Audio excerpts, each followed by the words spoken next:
La puissance est une arme de destruction massive, que ce soit en boxe anglaise ou MMA, les combattants qui sont dotés d'une grosse force de frappe peuvent remporter la victoire sur un seul coup, un cadeau de la nature qui leur permet aussi de renverser la vapeur. Alors justement, qui sont les 5 plus gros punchers à l'UFC actuellement? Je vais vous donner mon top 5 dans cette vidéo.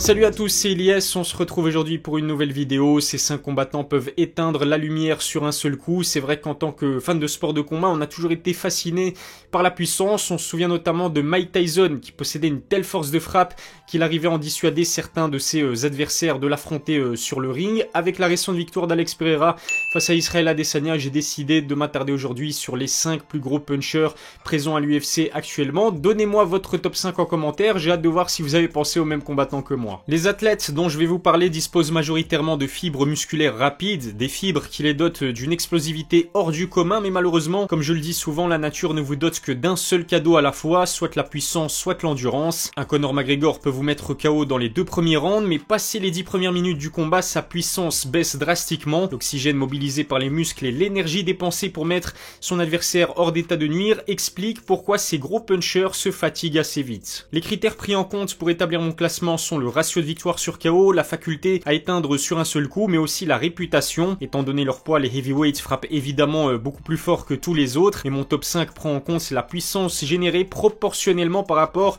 à la catégorie où évoluent les combattants en question. Il n'y aura donc pas uniquement des poids lourds dans ce classement. Abonnez-vous à ma chaîne, lâchez un pouce bleu, activez la cloche pour recevoir les notifications si ça n'est pas encore fait. N'oubliez pas non plus qu'avec le code NM-ILIAS10, vous avez toujours droit à 10% de réduction sur les produits Nutrimuscle. Lien vers leur site dans la description. On ouvre le bal avec l'un des combattants les plus divertissants de tout l'UFC, j'ai nommé Michael Chandler. Tuer ou se faire tuer, voilà la mentalité de celui qui porte le surnom d'Iron Mike en hommage à Tyson. Michael Chandler nous l'a encore démontré lors de son précédent combat opposé à Dustin Poirier. Il a comme à son habitude assuré le spectacle. Malheureusement pour l'ex-champion du Bellator, il a fini par s'incliner sur soumission au 3e round dans un combat qu'il dominait. Dustin a confié en interview d'après combat qu'il avait été impressionné par la résistance, mais surtout les qualités athlétiques exceptionnelles d'un Chandler plutôt petit pour les 70 kilos. Il suffit de jeter un œil à son physique pour comprendre à quel point Iron Mike est un monstre. S'il n'avait pas été un combattant de MMA, Chandler aurait très bien pu être bodybuilder, massif et sec. Il est aussi dangereux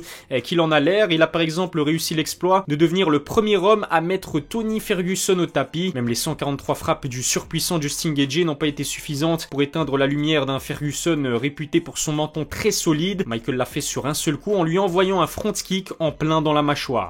Sur ses 23 victoires au cours de sa carrière, 11 l'ont été sur KO ou TKO, un chiffre qui n'est pas représentatif du punch du natif de Nashville. Absolument tous ses adversaires se méfient de la force de frappe de celui qui a failli devenir champion des poids légers lors de son 2e combat à l'UFC. Charles Oliveira a souffert mais a réussi à survivre à la puissance monumentale de l'américain. Avec 4 bonus de performance décrochés sur 5 combats dans l'organisation, Chandler n'est pas le meilleur poids léger mais certainement le plus agréable à regarder combattre. À la 4e position, j'ai décidé de placer le nouveau champion des poids moyens à l'UFC, Alex Pereira. On ne le présente plus, Poatan comme on le surnomme est devenu en l'espace de quelques mois l'un des combattants les plus effrayants à l'UFC. C'est presque une constante, lorsque son crochet gauche connecte, il vous laisse complètement inconscient. La majorité de ses victoires au kickboxing sont dues à cette arme de destruction massive. Le pire dans tout ça, c'est que ses coups n'ont même pas l'air d'être si explosifs que ça. Pourtant quand ils se les prennent en pleine mâchoire, ses adversaires finissent généralement la tête contre le sol.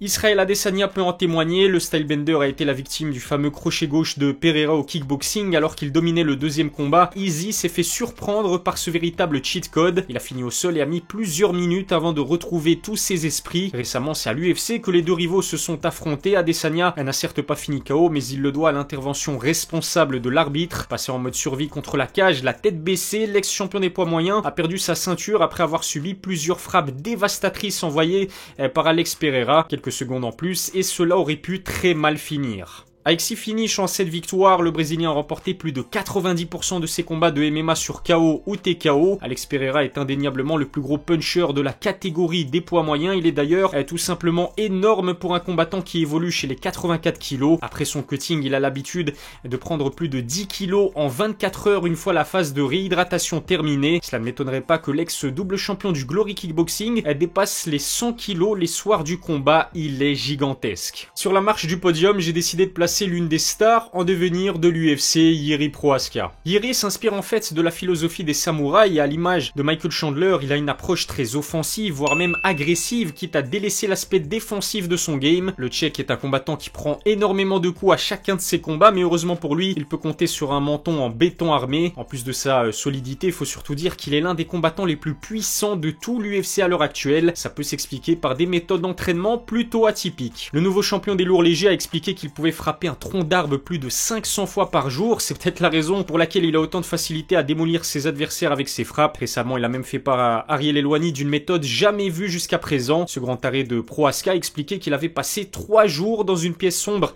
sans manger ni boire. Il a confié que cela lui avait permis d'affronter ses démons, c'est terrifiant. Mais au-delà de tout ce folklore, Jiri est réellement très dangereux. 25 de ses 29 victoires se sont faites sur un KO, c'est tout simplement incroyable. Il a réussi à terminer ses 3 premiers adversaires à l'UFC, et quels adversaires! Il est devenu le premier à éteindre complètement un Dominic Reyes qui faisait pourtant figure de l'un des meilleurs light heavyweight à l'époque. Un coup de coude retourné monumental a tout simplement démoli le pauvre Reyes. Il est aussi le premier à avoir mis le monstre qui est Volkan Ozdemir au tapis. J'ai hâte de voir ce que son rematch contre Glover Teixeira va donner. À la deuxième place, je ne pouvais pas oublier le recordman de victoires sur KO à l'UFC, Derrick Lewis. L'Américain est loin d'être le plus talentueux des combattants à l'UFC, même pour des poids lourds réputés moins forts techniquement que les plus petites catégories. Derrick Lewis n'est pas une foudre de guerre, il est unidimensionnel et physiquement, ce n'est pas un heavyweight athlétique comme l'est par exemple Francis Ngannou ou encore Cyril Gane, mais peu importe, quand la nature vous a doté d'une puissance aussi dévastatrice que la sienne, ce n'est pas si handicapant que ça. Comme l'a si bien dit Deontay Wilder, les punchers de ce genre ne doivent être parfaits qu'une seule seconde, à la différence de leurs adversaires, un seul coup leur suffit pour décrocher la victoire. C'est justement le cas de celui que l'on surnomme Black Beast, très souvent dominé, il arrive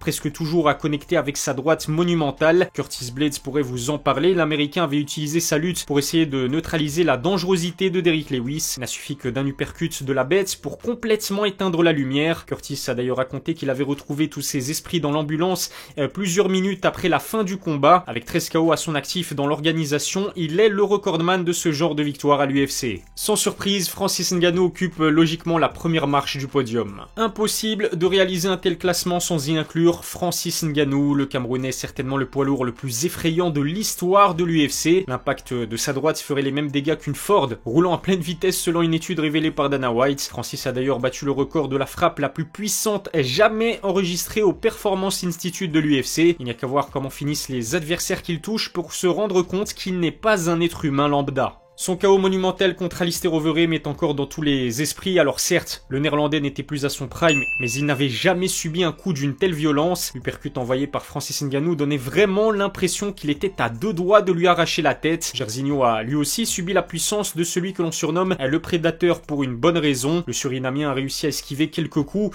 mais le seul qu'il a touché était suffisant pour lui faire perdre connaissance. Sans oublier bien sûr le KO que s'est mangé Stipe Miocic alors qu'il pensait avoir sonné Francis. Le Hammer Fist, tout sauf nécessaire, que le nouveau champion des poids lourds lui a asséné en fin de combat risque de lui avoir fait perdre quelques années de vie. Si j'étais Jon Jones devant ce combat, je prendrais la fuite chez les poids moyens. Voilà ce que Dana White a confié en conférence de presse après avoir assisté à une telle démonstration de la part du Camerounais. Une remarque qui n'a bien sûr pas plu à l'immense compétiteur qui est Bones. On pourrait donc avoir droit à ce méga fight en 2023 puisque Stipe n'a pas l'air d'avoir envie de faire son retour dans un octogone. Je vous en ai parlé dans une précédente vidéo, mais je suis convaincu que le champion actuel des poids lourds peut en fait devenir le premier homme à complètement éteindre la légende qui est Jon Jones, d'autant plus qu'il a prouvé face à Stipe et Cyril qu'il était aujourd'hui un combattant complet, mais avec 12 KO enregistrés sur 17 victoires, la puissance reste son arme de prédilection. Abonnez-vous à ma chaîne et lâchez un pouce bleu si ça n'est pas encore fait. Je vous rappelle que mes vidéos sont disponibles sur Spotify et Apple Podcast, lien vers ces plateformes dans la description. Je vous remercie de m'avoir suivi, je vous donne rendez-vous très vite pour une nouvelle vidéo, d'ici là prenez soin de vous.